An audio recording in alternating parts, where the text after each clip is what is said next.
puede estudiar muy fácilmente. La primera parte la vamos a llevar a través, como siempre es mi costumbre, a través de mapas conceptuales, de este mapa conceptual, y después pasaremos a diapositivas para llevar los siguientes temas. Pero para mostrarles simplemente con el acto de la demostración, les voy a pasar, por ejemplo, un otro mapa conceptual, algo más complejo, algo más completo, pero que en la realidad hoy día tenemos que fijarnos mucho más en aquello que nosotros trabajamos, que tiene que hacerse en general con este tipo de los que hoy día son nuestros mapas conceptuales. Como verán, aquí tenemos clínica y farmacoterapia de las anemias, tenemos toda la parte general, a qué se llama una anemia, qué signos tiene, cómo se hace el diagnóstico, lo que quiere decir la parte teórica de lo que es llevar adelante la anemia, y luego la parte clínica, donde estarán las diferentes problemáticas, anemias ferropénicas, las anemias por deficiencia de vitamina B12, las anemias por problemas de ácido fólico y así sucesivamente todo aquello que se refiere a lo productor de anemias. Como verán, esta es una forma de llevar adelante este sistema. También podemos agarrar y ver otros que todavía son más complicados, que nos sirven a nosotros generalmente para llevar adelante las clases prácticas más que otra cosa. Entonces, les podemos mostrar, como les decía, uno todavía aún más complicado, simplemente como una demostración de nuestros.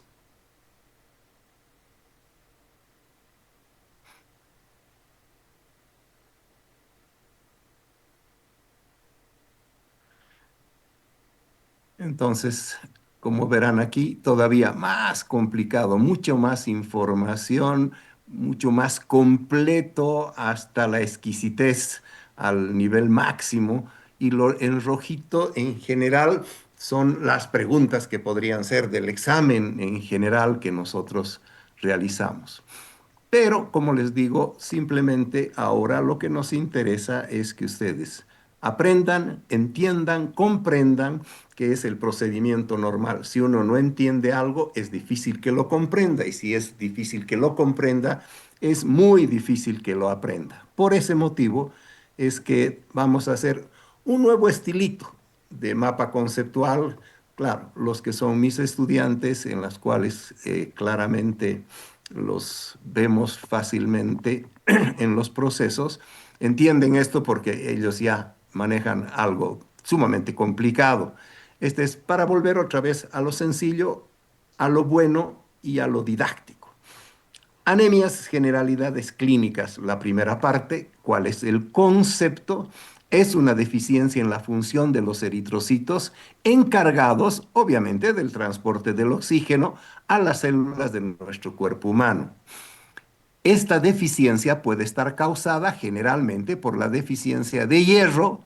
La hemoglobina no es más que un componente del hierro, por falta de vitamina B12, por falta de ácido fólico o porque no se produce en la cantidad que se pierde y por lo tanto existen pérdidas sanguíneas que son lamentablemente más conflictivas y producen anemias. Y vamos a ir dándole a cada uno de estos sus nombres específicamente como se las conoce. Cuando las clasificamos, las anemias, tenemos que ver que hay un tiempo de pérdida.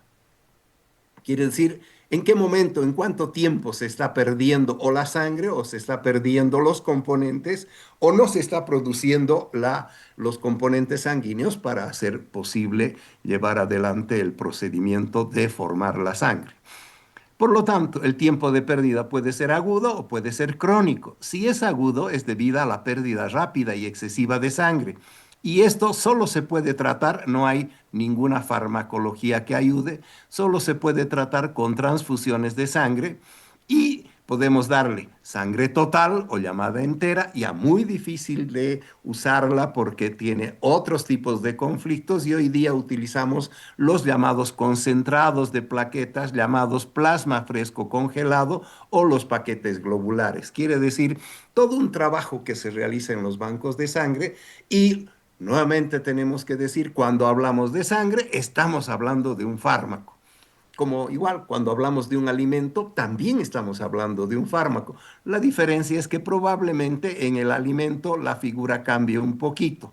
En este caso del cambio de la figura, en este caso, va a ser algo diferente simplemente porque fármaco lo elaboramos en las estructuras que son las fábricas de fármacos. Pero eso no es tan cierto, porque también los callahuayas utilizan los fármacos que nosotros, que sabemos que son las plantitas, que son ciertos minerales, ciertas cosas, y también tratan enfermedades y correctamente. Por lo tanto, la sangre es considerado también un fármaco. Puede haber una pérdida crónica, que es a lo que en general nos vamos a referir, que está debida a la producción deficiente de eritrocitos, y estos pueden ser con problemas de las llamadas anemias por problemas nutricionales y que están producidas en general por la deficiencia de hierro, por la deficiencia de vitamina B12 o la deficiencia de ácido fólico. Y también existe una alteración muy importante a las anemias llamadas talasemias.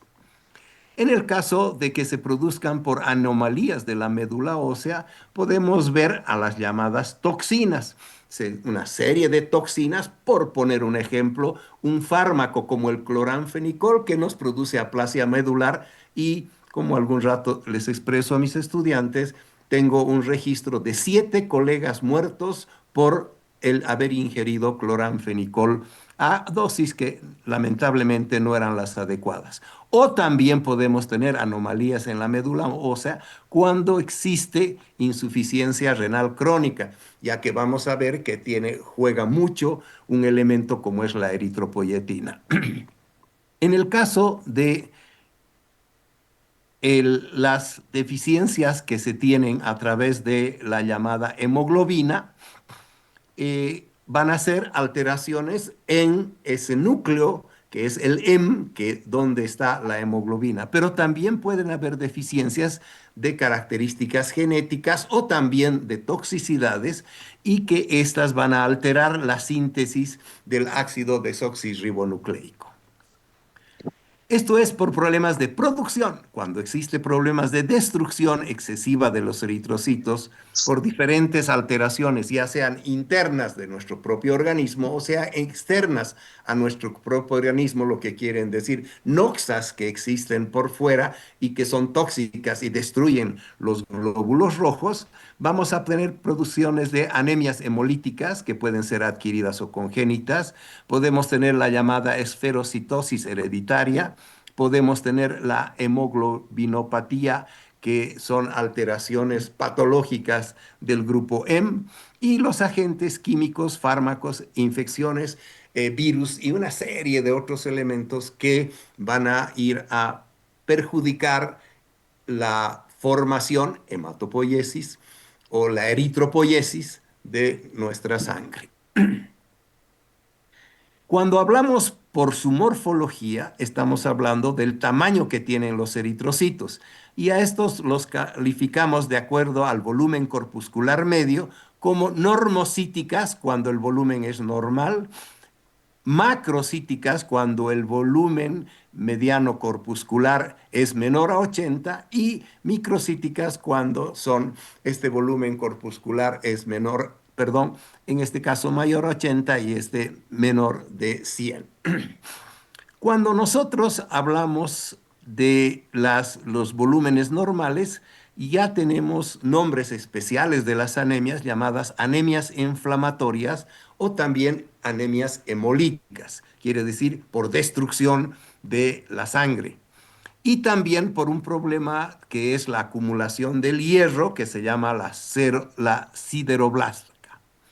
También podemos tener las anemias ferropénicas, habíamos hablado de las talasemias, Pacientes que tienen problemas de alcoholismo y que tienen problemas hepáticos, donde se produce el gran laboratorio del organismo y por lo tanto no le llegan las cosas que le deben llegar a la médula ósea para que se produzca la sangre y se producen las llamadas microcíticas por ausencia de los elementos formes normales.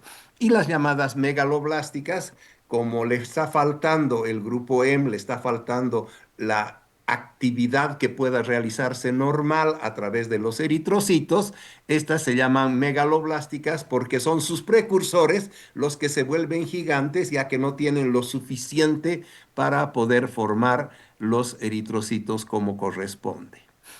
Nosotros podemos ver también que de acuerdo a la colorimetría, las podemos clasificar las anemias, de acuerdo igual a la hemoglobina corpuscular media en menores a 32, son las hipercrómicas, las normales, las normocrómicas y las hipocrómicas menor a 29, como valor en cada una de ellas a nivel de el laboratorio. Etiopatogénicamente quiere decir que existen diferentes tipos de anemias, unas llamadas regenerativas, que son las anemias hemolíticas, que se destruyen pero tienen que crearse, si no el individuo estaría muerto. Las hemorrágicas y algunas en las cuales existe un aumento importante de los reticulocitos y esta nos puede producir otro tipo de patologías en las cuales tenemos, por ejemplo, problemas sanguíneos pero oncológicos. En las no regenerativas son células por problemas que no se pueden desarrollar, por problemas de lesiones a nivel de la médula ósea, donde podemos ver lo que se llama la eritroblastosis, las alteraciones ferropénicas y las también llamadas megaloblásticas, que van a ser diferentes tipos de anemias. Cuando nosotros empezamos a estudiar más profundamente, ya podemos ir viendo que existen diferentes procedimientos diagnósticos clínicos, obviamente, que nos van a ir dando la idea de que el paciente está con anemia, por suerte, en algunos casos muy fáciles de diagnosticar, otros bastante más difíciles. Por ejemplo, la palidez de la piel y las mucosas, el paciente que aumenta la frecuencia cardíaca taquicárdico, aumenta el gasto cardíaco, está disneico o tiene problemas de disnea a medianos esfuerzos, ya que a grandes esfuerzos es una obviedad. Pueden producirse alteraciones digestivas, generalmente las hemorragias a nivel del tubo digestivo, y también pueden haber uñas que sean quebradizas, siente el paciente debilidad muscular, puede tener mareos por la deficiencia de oxígeno y puede en general sentir un malestar general también. Y de esta manera podríamos hacer el inicio, es simplemente el inicio de un diagnóstico clínico de anemia. Les recuerdo que hemos sido uno de los países de todo el cono sur y de las Américas con mayor número de anemias debido a las parasitosis intestinales y en algunas publicaciones que hacíamos hace muchísimos años y poníamos que el paciente tenía 3 de hemoglobina, lo cual normalmente es de 12 a 14, 16, ya estamos en problemas de altura. Entonces, y nos decían que estábamos mintiendo, que eso era incompatible con la vida. Y nosotros llevábamos las filmaciones y demás para demostrar que sí existían en nuestro medio y gente que pasaba a más de 4.500 metros de altura para poder llegar a la ciudad de Cochabamba, al Hospital Viedma o al materno infantil. Entonces, todas estas cosas son algo muy importante. Laboratorialmente, lo que hacemos es el estudio en la sangre periférica y lo que hacemos es ver el número de hematíes. En un paciente anémico, lo primero que tiene que haber es un número de hematíes disminuido. Este número de hematíes disminuido también nos está dando colorimétricamente una disminución importante de la hemoglobina, porque es obvio, no se están formando los eritrocitos o los eritrocitos no están teniendo la suficiente cantidad de hierro para formar el grupo M dentro de los eritrocitos. Estos valores eritrocitarios, de acuerdo a los que van a ir desde los blastos que van a ir creciendo, van a diferenciarlo y nos van a dar diagnósticos más certeros de los problemas de los pacientes que tienen este tipo de alteraciones. También el hematocrito nos permite realizar un diagnóstico más certero, como hemos visto, y por último, la morfología de los eritrocitos. Son más pequeñitos, son más grandes, son deformes, en el caso de las talasemias, por ejemplo, que no son los eritrocitos como los vemos normalmente en un extendido sanguíneo. Cuando queremos estudiar más profundamente, lo que podemos hacer es trabajar a través del aspirado o la biopsia medular.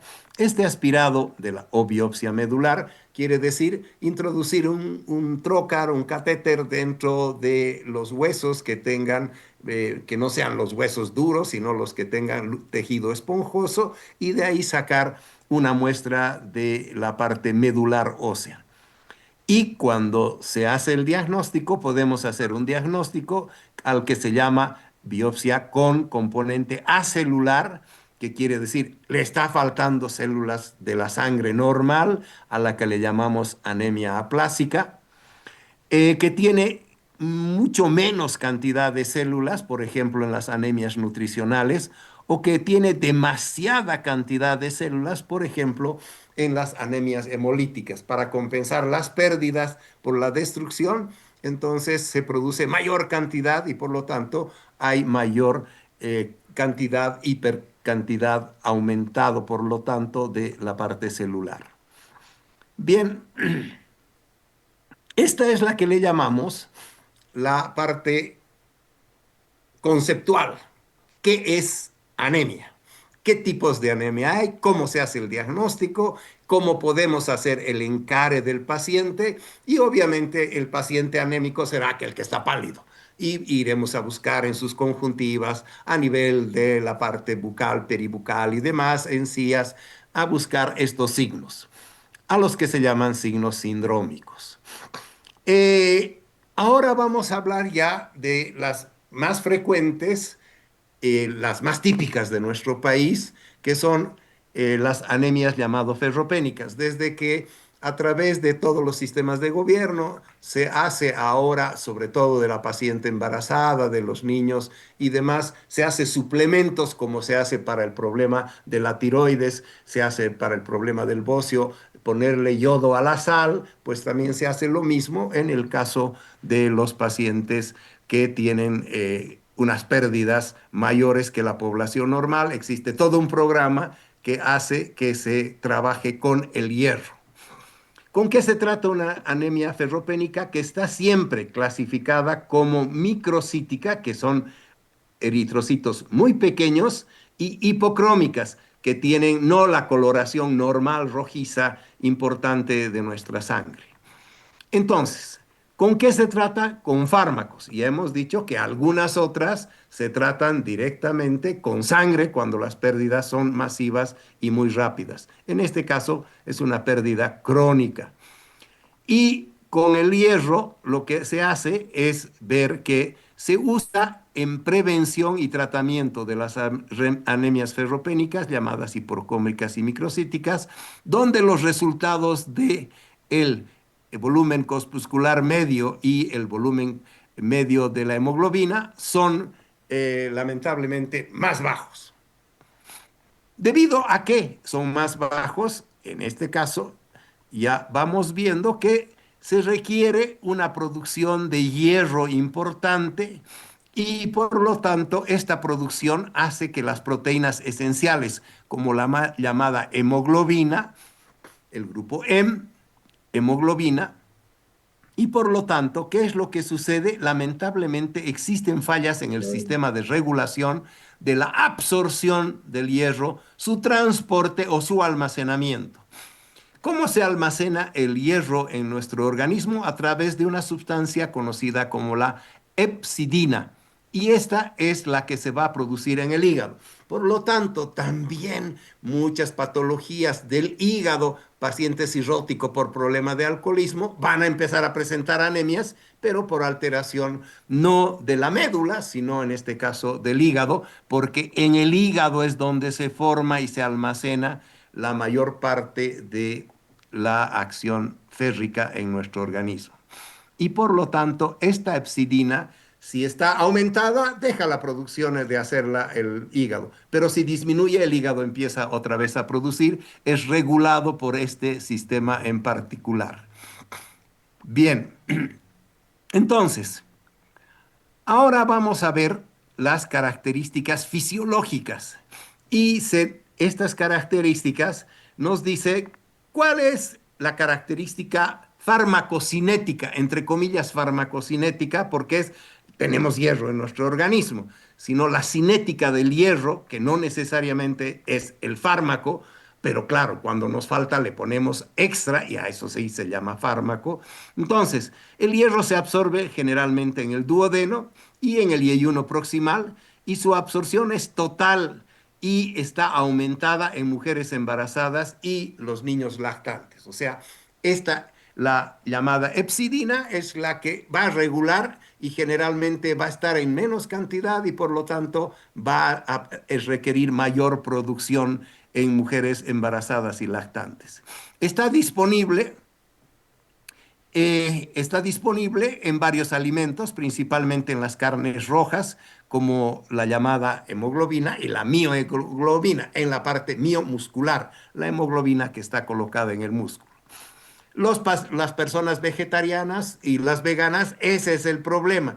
La alimentación vegetariana o vegana trae como conflicto el problema de no recibir la cantidad suficiente de hierro, pero aquel que quiere ser vegetariano o vegano aprende a qué es lo que debe comer para suplir esa ausencia de la carne que también produce otra serie de conflictos.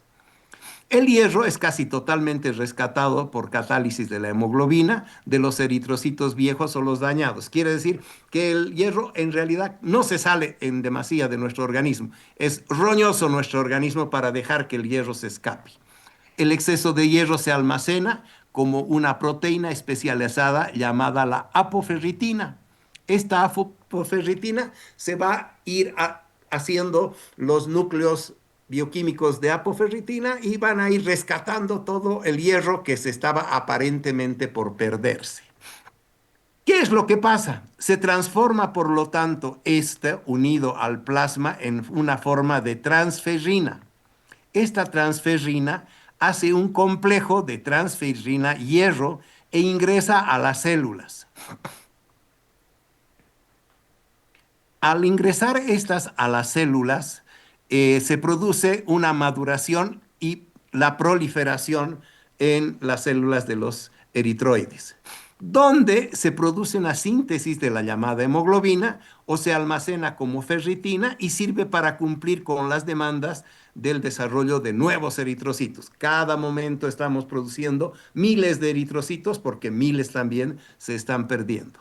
De esta manera, una pequeña cantidad del hierro se pierde por las heces y también por la bilis, por la orina, el sudor, y todo esto representa casi 1 miligramo por día que nosotros perdemos. Apenas 1 miligramo por día. Vamos a ver que nuestras reservas y nuestra alimentación trae más que eso, pero sin embargo, debido a nuestra mala alimentación y a los problemas parasitarios en Bolivia, la problemática de los niños y las anemias era muy grande en el pasado. Hoy día existe, pero no en la cantidad que había antes. ¿Cuáles son las características clínicas? Se requieren mayores aportes de hierro en bebés prematuros, en niños de crecimiento rápido, en mujeres embarazadas o que dan de lactar y en pacientes sometidos a diálisis por problemas de insuficiencia renal crónica o quienes tienen deficiencia en la absorción de los pacientes que sean gastroectomizados, porque se absorbe en la parte del estómago, enfermedades severas del intestino delgado o por pérdidas que son en general problemas que se tienen a través de el tracto gastrointestinal. Pérdidas intestinales quiere decir de sangre. Una úlcera gástrica, una úlcera duodenal, úlceras rectales y así sucesivamente. O quienes tienen pérdidas por causas especiales como los bebés, niños en crecimiento, embarazadas, la hipermenorrea en las mujeres y pueden desarrollar una deficiencia de hierro y por lo tanto la famosa anemia. ¿Cómo se trata? El tratamiento es relativamente sencillo. El tratamiento es darle hierro, pero el hierro, por si acaso, ya lo han visto ustedes en el tema de la toxicología, el hierro es altísimamente tóxico. Por lo tanto, no es cualquier hierro el que se recibe o no se puede hacer cualquier tipo de tratamiento, es algo muy especial. Se lo realiza por vía oral para corregir la anemia y contar con reservas. Lo que no tiene el organismo son reservas. Entonces, si le metemos más hierrito, en ese momento tenemos reservas. Y para esto le damos las llamadas sales ferrosas a una dosis de 200 a 400 miligramos al día durante 3 a 6 meses. Y primero debe corregirse siempre la causa de la pérdida de hierro. Eso es fundamental. Y estas sustancias se llaman sulfato ferroso, gluconato ferroso o fumarato ferroso.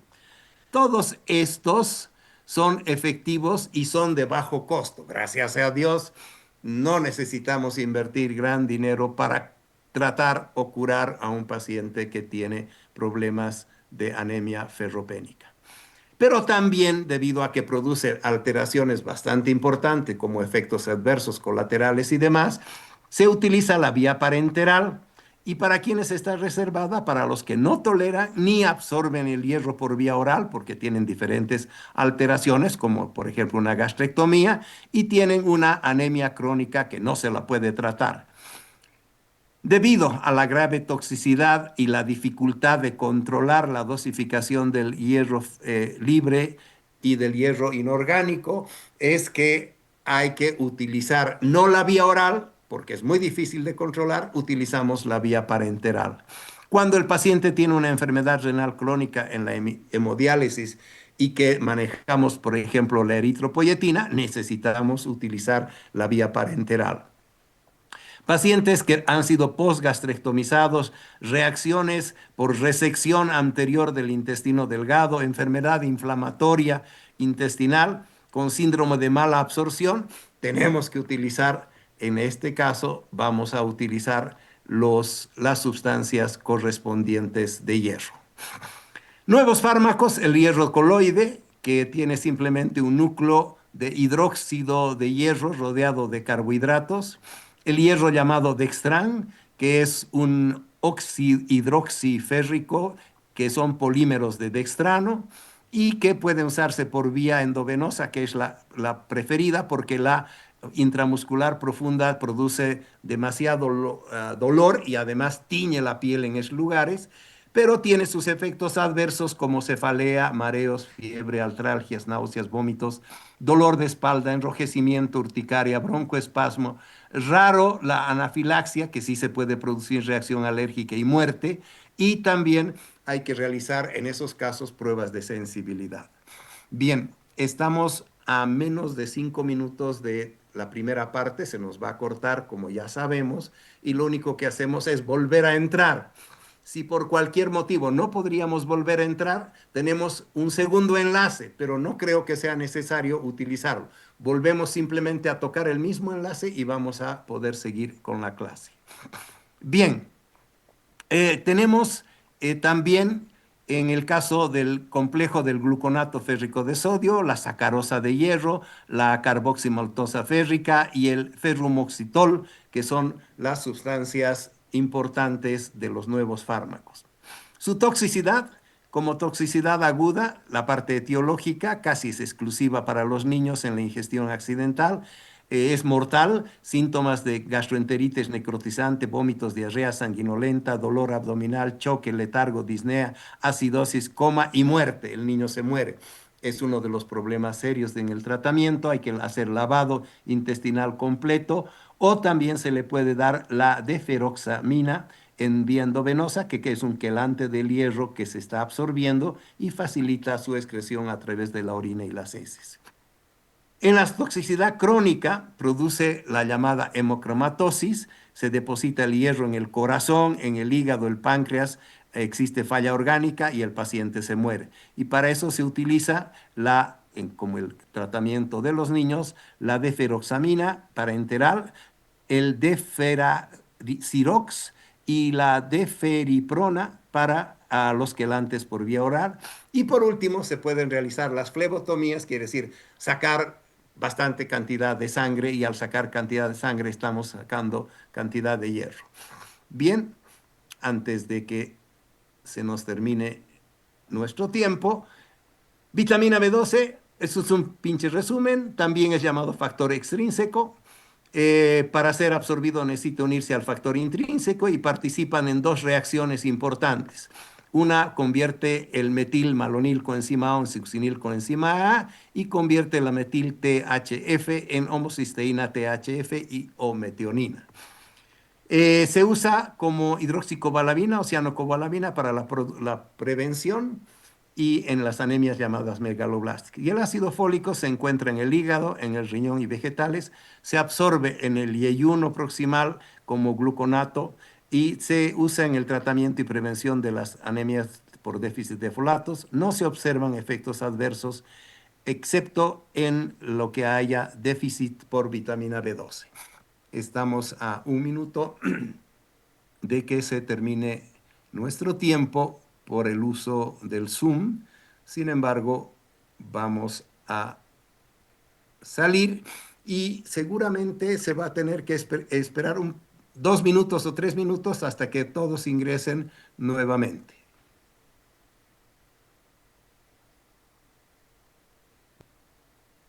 Nuestro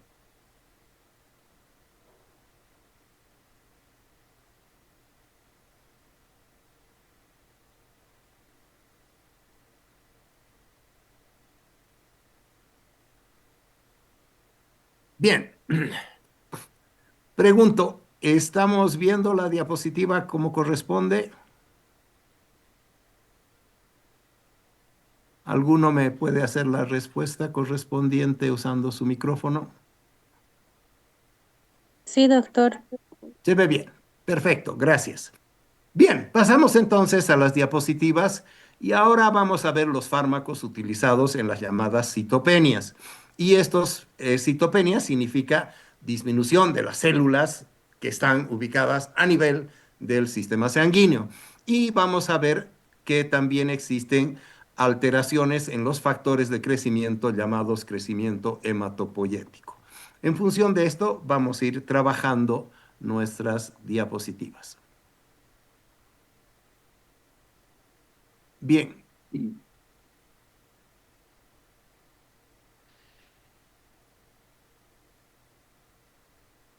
Eh, ¿Qué es lo que vamos a ver? Otros fármacos utilizados en las anemias, por ejemplo, la vitamina B12 y el ácido fólico, que ya lo hemos empezado hace un momentito, factores de crecimiento hematopoyético, la llamada eritropoyetina, y factores de crecimiento meloide y factores de crecimiento megacariocítico. Vamos a ir viendo cada uno de estos temas en el contenido para poder hacer nuestra clase el día de hoy. ¿Qué vamos a ver en la vitamina B12? Sus generalidades, farmacodinámica, farmacocinética, farmacología clínica y la farmacoterapia, que es lo que nos corresponde llevar en el llamado tercer bloque que se llama farmacoterapia o farmacología clínica. La vitamina B12, llamada también cobalamina, sirve como cofactor para muchas reacciones bioquímicas esenciales en nuestro organismo. La deficiencia de esta vitamina produce la llamada anemia megaloblástica, síntomas y problemas gastrointestinales y lo peor, alteraciones muy importantes neurológicas. La desoxiadenosilcobalamina y la metilcobalamina son las formas más activas de esta vitamina, esas dos sustancias. La fuente de la vitamina B12 en la dieta es principalmente a partir de la síntesis microbiana en la carne, especialmente en el hígado, los huevos y los llamados también productos lácteos. Si nosotros vamos a ver, existe este factor importantísimo que es el factor intrínseco, ya que la vitamina B12 se considera y se llama factor extrínseco. El factor intrínseco es una proteína secretada por el estómago necesaria para la captación de la parte gastrointestinal de la vitamina B12 de la dieta. Entonces, es fundamental el factor intrínseco. Este factor intrínseco está secretado por las células de nuestro estómago, entre comillas. Esta vitamina B12 farmacodinámicamente lo que sucede es que es esencial en dos tipos de reacciones, que ya lo hemos dicho, la conversión de metilmalonil coenzima A en succinil coenzima A, que es fundamental en el metabolismo de los lípidos esenciales para nuestra función neuronal. Transfiere a la homocisteína, un grupo metilo que le da origen a la metionina. Esta está ligada al metabolismo del ácido fólico y a unas purinas que son requeridas siempre para la eritropoiesis, que es la síntesis del ácido desoxirribonucleico. El déficit de la metionina está relacionado con problemas neurológicos. En rojo, para que no se olviden, siempre pregunta de examen. Diagnóstico con déficit. ¿Cuál es el diagnóstico del déficit de vitamina B12? Incremento de la homocisteína sérica, que se produce por mayor riesgo de cardiopatías y arterioscleróticas y el incremento del ácido metilmalónico sérico. Entonces, altera otras funciones a nivel de nuestro organismo. En su farmacocinética se absorbe normalmente a través de 1 miligramo a 5 microgramos, perdón, no mili, sino microgramos de la cianocobalamina, que es la vitamina B12, diariamente en la dieta. Un adulto promedio tiene una reserva total de alrededor de 3.000 a 5.000, 3.000 a 5.000 veces la cantidad, o sea, una muy buena reserva de cantidad de cianocobalamina en nuestro organismo. Y el requerimiento diario es de 2 microgramos, simplemente. Imagínense la cantidad que tenemos de reserva. La vitamina B12 para su absorción es necesario que se una al factor intrínseco para luego ser absorbida generalmente a nivel del ilion distal. La vitamina B12 se absorbe en el ilion distal. Una vez absorbida, es transportada por la transcobalamina 1, 2, 3 y esta la lleva a todas las células de nuestro organismo, a diferentes células de casi todo nuestro organismo. El cuadrito que les vamos a pasar para que ustedes lo puedan estudiar, verán que aquí está las secreciones del estómago, el factor intrínseco, aquí están colocados, las células parietales, aquí está la cianocobalamina y esta va a convertirse al final y se absorbe en el ilion distal. Esto les va a permitir a ustedes, obviamente, es mejorar el proceso de entendimiento de la absorción de la vitamina B12. La deficiencia de la vitamina B12 se debe a la falta de factor intrínseco, cuando ya tenemos una mucosa por una gastritis crónica atrófica que ya no produce factor intrínseco y se produce de esta manera la llamada anemia perniciosa, muy conflictiva porque puede también ser algo precanceroso. Y el mal funcionamiento del ilion distal por una gastrectomía parcial o total, enfermedades inflamatorias intestinales o resección del intestino delgado por ejemplo, un problema a nivel de la obstrucción de la arteria mesentérica y tienen que sacar un pedazo de intestino delgado, hace que se produzca la deficiencia de la absorción de la vitamina B12. En la farmacología clínica, la manifestación más característica es la deficiencia en la anemia megaloblástica llamada macrocítica. Quiere decir, aquí está un macrocito, es este azul que lo ven ustedes en este extendido sanguíneo. Se presenta también con leucopenia y trombocitopenia, quiere decir que la parte de los trombos también están las plaquetas disminuidas, aparte de los leucocitos, aparte de los eritrocitos. La médula ósea hipercelular también se la ve con acumulación de células llamadas megaloblásticas. La deficiencia de vitamina B12 puede producirse con un síndrome neurológico característico que empieza con paresias en los nervios periféricos, evoluciona con debilidad, espasticidad, ataxia y otras disfunciones del sistema nervioso central. Una vez hecho el diagnóstico de anemia megaloblástica, debe determinarse si la causa es o no es la deficiencia de vitamina B12 o también puede ser la deficiencia de ácido fólico. Cualquiera de ellas produce el mismo síndrome. Por lo tanto, hay que estar seguros de qué es lo que debemos dar. Para esto se hace la prueba llamada de Schilling. que es vitamina B12 marcada radioactivamente, y se cuantifica cuánto se absorbe y cuánto se excreta de vitamina B12 a través de la orina. La mayoría de los pacientes no padecen síndromes de deficiencia curables y requieren un tratamiento de por vida con inyecciones de vitamina B12. Las causas más comunes en la deficiencia de la vitamina B12 es la anemia perniciosa, la gastrectomía parcial o total y enfermedades del ilion distal inflamatorias o por resección. La anemia perniciosa se origina por una secreción defectuosa del factor intrínseco y del ácido clorhídrico, porque si no hay ácido clorhídrico tampoco se absorbe el factor intrínseco.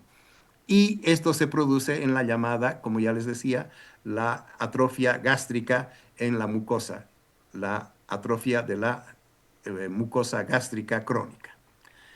Otra de las causas raras de la deficiencia de vitamina B12 incluyen el sobrecrecimiento bacteriano en el nivel del intestino delgado, la pancreatitis crónica y las enfermedades tiroideas. En casi todos los casos se origina una mala absorción de vitamina B12 para el tratamiento y se requiere inyecciones parenterales. Verán que ya no hay mucho la vía oral. La vitamina B12 para la inyección parenteral está disponible como cianocobalamina y hidroxicobalamina, y se prefiere a esta última por mayor afinidad por las proteínas y permanece más tiempo en circulación. Si tiene mayor afinidad por las proteínas, farmacocinéticamente hablando, obviamente que pertenece más tiempo circulando y por lo tanto mayor duración de su acción. El tratamiento inicial comienza con 100 a 1000 microgramos de vitamina B12 por vía intramuscular al día o cada 3 días por 1 a 2 semanas para restablecer las llamadas reservas corporales. El tratamiento de mantenimiento consiste en 100 a 1000 microgramos por vía intramuscular una sola vez al mes, y el tratamiento es de por vida porque no hay quien le produzca la posibilidad de la absorción de la vitamina B12 al estar en los conflictos de la absorción que ya los hemos comentado. Pasamos al ácido fólico. El ácido fólico vamos a ver sus generalidades, su química, vamos a ver su farmacocinética, su farmacodinamia y vamos a ver su farmacología clínica y su farmacoterapéutica. El ácido fólico, hablando de las generalidades, proporciona precursores de la síntesis de aminoácidos, purinas y desoxirribonucleicos. La deficiencia está relacionada con la anemia megaloblástica, malformaciones congénitas que se pueden tener y también problemas de enfermedades vasculares que traen las malformaciones y los problemas de la deficiencia del ácido fólico. Químicamente es una pteridina que está unido a un PABA y este está unido al ácido glutámico y que conforman el llamado ácido teroico, y en conjunto el glutámico con estos forma el ácido fólico químicamente hablando. En su farmacocinética se puede absorber hasta el 50% del ácido fólico en el IE1 proximal en forma de poliglutamato de N5-metiltetrahidrofolato e ingresan en forma de 50 a 200 microgramos al día, normalmente con la dieta. Se distribuye ampliamente por todo el organismo dentro de las células en forma de N5-metiltetrahidrofolato y se convierte en tetrahidrofolato por desmetilación, y para esto se requiere la vitamina B12. Por lo tanto, el ácido fólico y la vitamina B12 están unidos y relacionados muy íntimamente. La deficiencia de uno produce el problema en el otro. Se almacena de 5 a 20 miligramos en el hígado, miren la cantidad, 1000 veces más, y otros tejidos. Las reservas son bajas y los requerimientos diarios son altos. Por ejemplo, en levaduras, hígado, riñón y vegetales verdes, vamos a tener nosotros los folatos, el ácido fólico. Se excreta en la orina y en las heces y se distribuye también haciendo acciones catabólicas, quiere decir de destrucción, que es el término. Farmacodinámicamente, los cofactores tetrahidrofolato participan en reacciones de transferencia de un carbono hacia las moléculas. Una de las reacciones produce la DTMP, el monofosfato de desoxinotimidina, y que es necesario para la formación de DNA.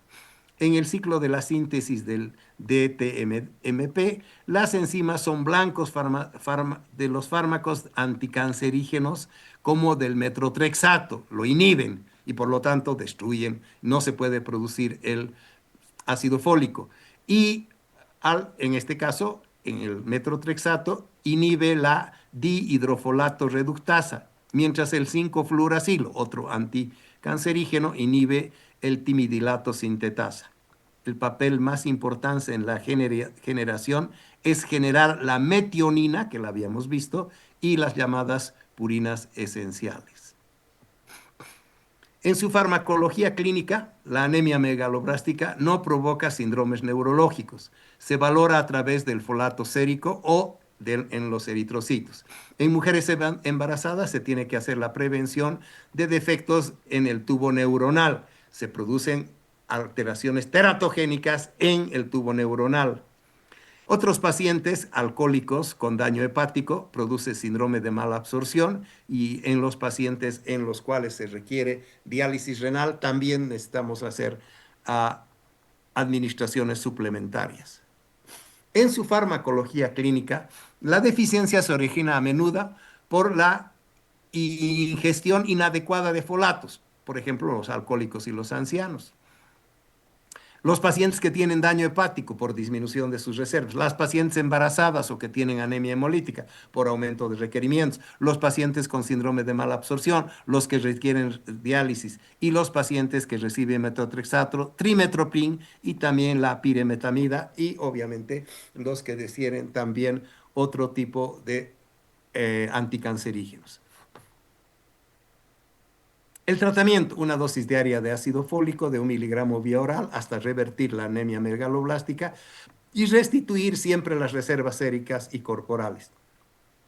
Se debe continuar con el tratamiento hasta corregir la causa de la deficiencia.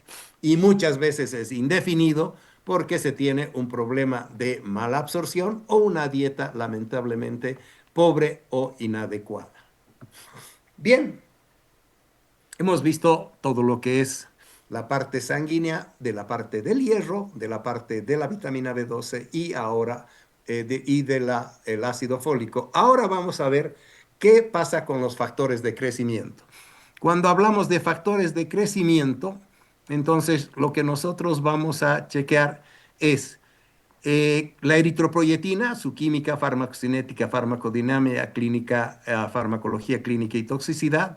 Luego vamos a pasar a los factores de crecimiento meloide, el CSF y el GMCFS. Vamos a ver los fármacos como por ejemplo el PEG filgastrin y vamos a ver el enogastrin. Vamos a ver su farmacodinamia, su farmacocinética, su farmacología clínica y su toxicidad. También vamos a ver los otros factores de crecimiento llamados hematopoyéticos, el factor de crecimiento megacariocítico, que conocemos como la trombopoyetina IL-11, y los agonistas de los receptores de trombopoyetina,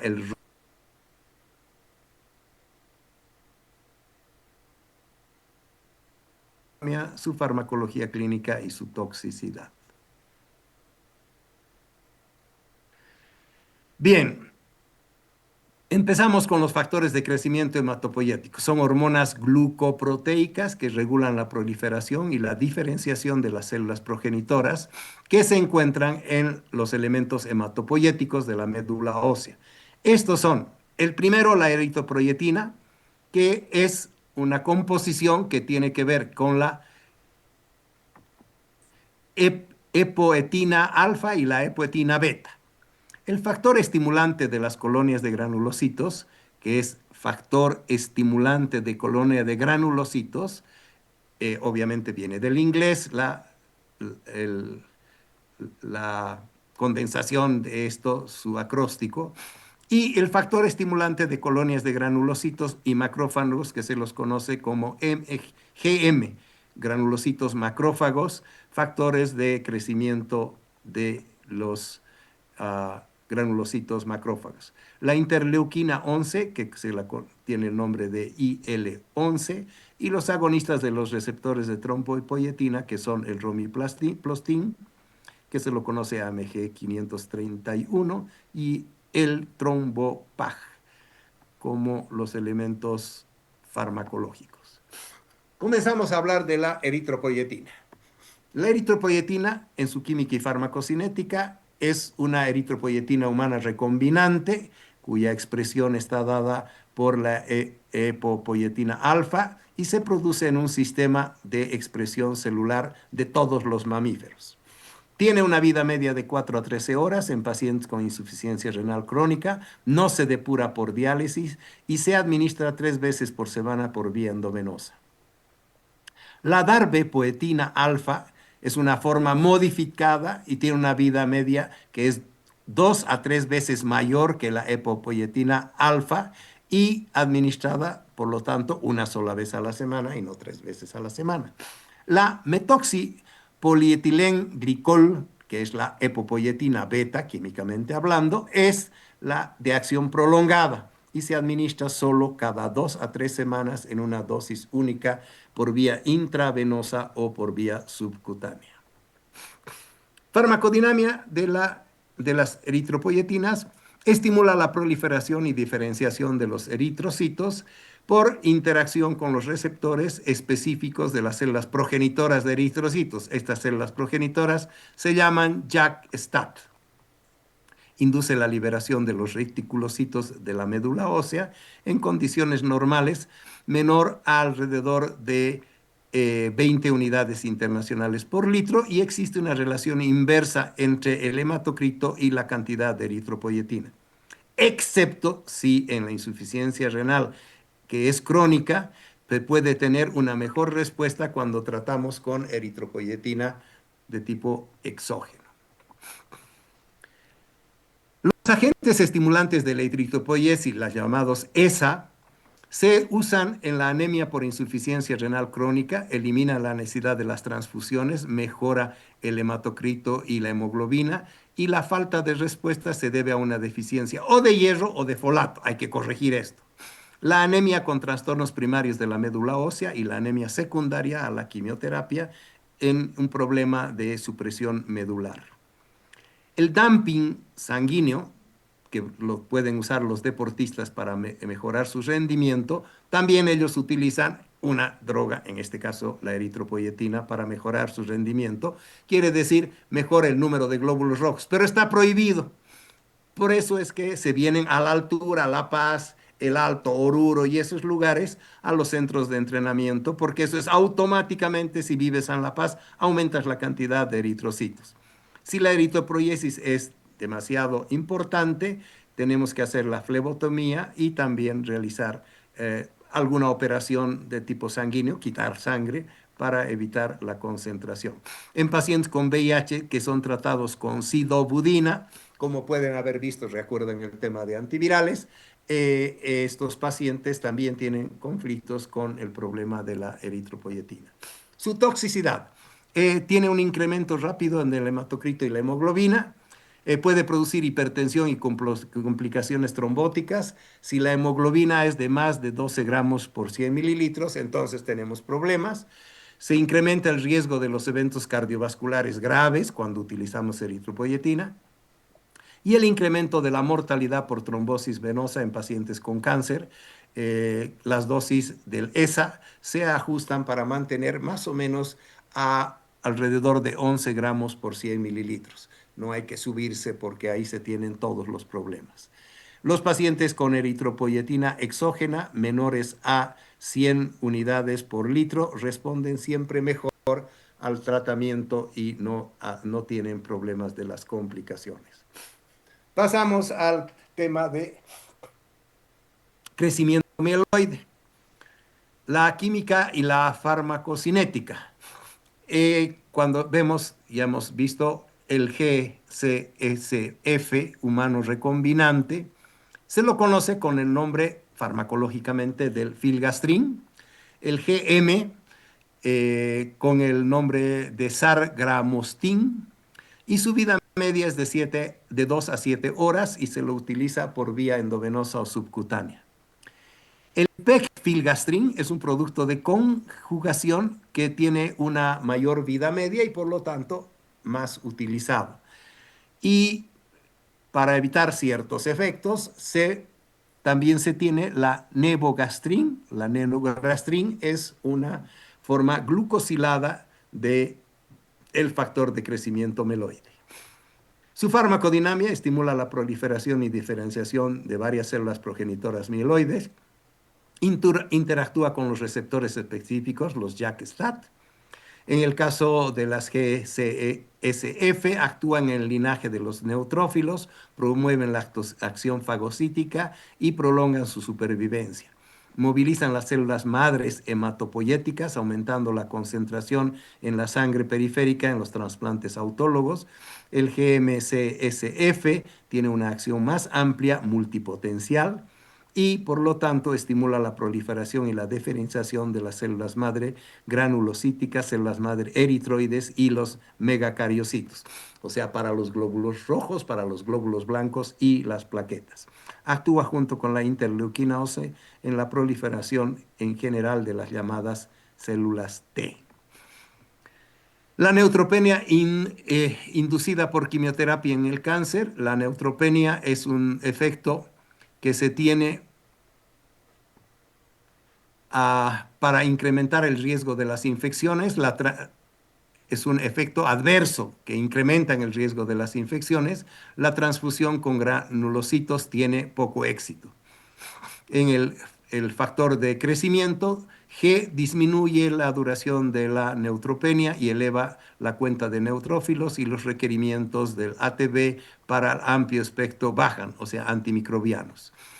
Se administra 24 a 72 horas post quimioterapia y se continúa hasta que la cuenta sea mayor a 10.000 células. El pegfilgrastim previene también la neutropenia febril inducida por la quimioterapia y se administra con menor frecuencia y se aplica en dosis única. Ambos, el de crecimiento meloide y el simplemente de crecimiento, se utilizan en el tratamiento de la leucemia mieloide aguda, la LMA, y linfoblástica. Farmacología clínica, sus aplicaciones, aparte obviamente de la parte anémicas, ambos pueden ser eficaces para tratar la llamada neutropenia congénita, la neutropenia cíclica, la mielodisplasia y la anemia aplástica. Sus trasplantes autólogos en las células madres, que hoy es lo que está de moda, se colectan antes de la quimioterapia, reducen el tiempo de aceptación del injerto y la recuperación de la neutropenia en sujetos que tienen linfomas o tumores sólidos. Se pueden realizar trasplantes halogéneos de médula ósea, trasplantes que movilizan el CMSP y en la dosis de 5 a 10 microgramos kilogramo peso al día por vía subcutánea durante 4 días, y al quinto día se debe realizar la llamada leucoféresis. Otro movilizador de células madre hematopoyéticas es un fármaco llamado plerixafor. El plerixafor también es utilizado para movilizar las células madre. En su toxicidad, los factores de crecimiento G y GM pueden causar dolor óseo reversible en el caso del G y puede producir varios efectos adversos en el caso del GM: fiebre, mialgias, malestar general, síndrome de fuga capilar, edema periférico, derrame pleural, artralgias, alergias y la ruptura esplénica, quiere decir el vaso está roto. Es raro, pero sí se puede producir y es muy grave. El factor de crecimiento, pasamos a los factores de crecimiento megacariocíticos. La trombopoyetina, TPO, y la interleuquina 11 son reguladores endógenos de la producción de las plaquetas. El, el OPREL-Vequin es una forma recombinante de la interleuquina 11, aprobada para el uso clínico y se administra por vía subcutánea. El romiplastin es aprobado por la Food Drug Administration para tratar la trombocitopenia inmunitaria crónica y es un agonista peptídico de los receptores de trombopoyetina. El trombopag es un nuevo agonista no peptídico del receptor de trombopoyetina. Es activo por vía oral para el tratamiento de la trombocitopenia inmunitaria crónica y tiene una semivida de 26 a 35 horas, una semivida larga, por supuesto. En los factores de crecimiento, su farmacodinamia, la interleuquina actúa a través de los receptores de citocina, estimulando el crecimiento de múltiples células linfoides y mieloides. Actúa por sinergismo junto con otros factores, estimulando el crecimiento de sus progenitores, los megacariocitos primitivos, y aumenta el número de plaquetas y neutrófilos perigéricos. El romiplostin y el trombopag tienen afinidad por el receptor MPL humano, causan incremento del recuento de plaquetario y que son dependientes de la dosis. Dos fármacos nuevos que el año pasado no los hemos tomado en cuenta, el avatrombopag, que es un agonista de la trombopoyetina activo por vía oral y causa incremento del recuento plaquetario. Y la llamada fostamatinib, es un inhibidor de la sinasa que se lo utiliza por vía oral y lo que hace es disminuir la posibilidad de destrucción muy rápida de las plaquetas. Esto por una acción antiinflamatoria importante. Eh, la, la interleuquina 11, aprobada por la Food Drug Administration, para la prevención de trombocitopenia en pacientes que reciben quimioterapia citotóxica, reduce el número de transfusiones plaquetarias en pacientes con trombocitopenia severa, que son post-quimioterapia, quiere decir fármacos antimicrobianos, y que no tiene efecto sobre la leucopenia ni la neutropenia. Por vía subcutánea se lo utiliza a dosis de 50 microgramos al kilo peso día. Tiene alrededor de 6 a 24 horas después de complementar la quimioterapia y se continúa luego por 14 a 21 días hasta que la cuenta de plaquetas esté mayor de 50.000 plaquetas por unidad por litro. Eh, La toxicidad, la fatiga, la cefalea, mareos y efectos cardiovasculares son característicos. La anemia, el acúmulo de líquido en los pulmones, arritmias auriculares e hipopotasemia se producen con las interleuquinas 11. ¿Y cuál es su toxicidad? El, el trombopag es un hepatotóxico, produce trombosis de la vena porta, serio. Y el romiplostin, que incrementa el recuento de formas que son blásticas y que producen un riesgo en la progresión de la leucemia mieloide aguda. Y como verán, hemos terminado con el capítulo de anemias y de los factores de crecimiento. No sé si tienen alguna pregunta.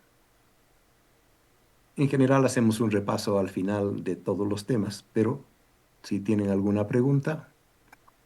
Y habrán visto que el procedimiento, la forma y todo lo que estamos haciendo corresponde perfectamente y nos permite terminar con este espacio de 5 minutitos antes de que automáticamente se corte el Zoom, de acuerdo a las reglas del Zoom que para cuando utilizas para menos de 100 personas y cuando solo te dan 40 minutos, en la forma que lo hacemos, habrán visto, cumplimos perfectamente con toda nuestra actividad sin ningún problema y está, digamos que fríamente calculado.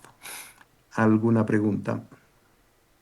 Bien, el día de Doctor, mañana tenemos una sola horita, yo tengo una vamos a pregunta. iniciar el avance de las dislipidemias. Perdón, Tengo Valerie, una pregunta, doctor. Sí. dime. ¿Cuál sería la duración recomendada del tratamiento para la anemia ferropénica una vez que los niveles de hemoglobina han vuelto a la normalidad? Claro, exactamente. La forma es muy sencilla de ver en cuánto está tu hemoglobina y si ya tu hemoglobina ha vuelto a la normalidad, no se necesita seguir colocando hierro porque lo único que vas a hacer es empezar los efectos tóxicos y hemos dicho, el hierro es un elemento altamente tóxico. Si lo tienes en exceso, obviamente, ¿no? Bien, Gracias, doctor. gracias. Entonces, para mañana iniciamos el tema de dislipidemias. Bueno, antes se llamaban, tenían otros nombres y demás, ahora se los llama dislipidemia y tiene que ver con todos los aumentos del colesterol y las grasas a nivel sanguíneo y es uno de los temas quizás más importantes hoy con los grandes problemas de las dietas y la obesidad y todas las alteraciones alimenticias por la llamada nutrición, mala nutrición y no saludable, en otras palabras. Entonces, mañana comenzamos y lo terminamos el día jueves. Recordándoles que el día jueves tenemos por si acaso tienen que llegar media hora antes por todos los problemas que ya son de conocimiento en toda la facultad, que yo ya los he denunciado cuántos años y que ahora han sido demostrados fehacientemente. Entonces, 11:30 vamos a comenzar el ingreso a las aulas. Como van a ver, cada aula tiene su lugar especial, no están por abecedario, así, tarará. Cada uno de ustedes tiene un lugar especial en un aula y por eso necesitamos una media hora de tiempo para hacer todo, para comenzar 12 en punto y seguramente algunas palabras de nuestras autoridades para tratar este penoso tema que existe en la facultad en el problema de los exámenes. Nos vemos entonces. Tengan ustedes buenas noches y nos vemos el día de mañana, en este caso a las 8